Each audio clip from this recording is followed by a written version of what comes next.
যার মধ্যে থাকবে সে চেষ্টা করবে অন্যকেও আলোকিত করতে। আর যে গার্জেনরা বলছে তারা শিক্ষা থেকে আসলে বঞ্চিত এবং তারা তাদের ওই সন্তানদেরকে সঠিক শিক্ষাটা দিতে পারছে না।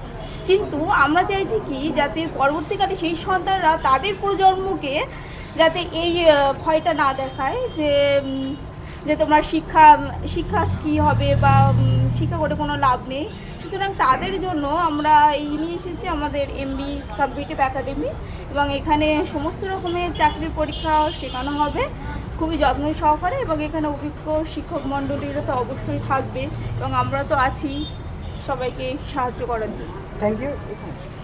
তো আমরা এখন একটি স্টুডেন্ট, স্যারের হাত থেকেই স্টুডেন্টই বড় হয়েছে, তার পথ চলা, এবং সেও এই যে যুদ্ধ ট্রাভেল করে যাচ্ছে, তার আশা আছে, স্বপ্ন আছে, একদিন সে চাকরি করবে। এবং এই যে বিকম কম্পিটিটিভ যে একাডেমি হয়েছে এর বিষয়ে একটু বলবে।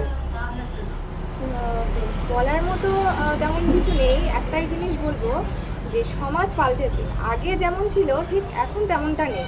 মানে আমাদেরকে অবশ্যই পথ চলতে হবে আর কষ্টও করতে হবে।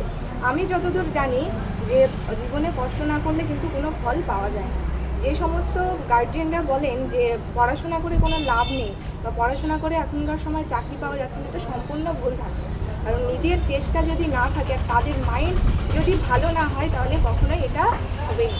আর সেন্টারটা একটা জিনিস মানে সবার জন্য খুব কমফোর্টেবল।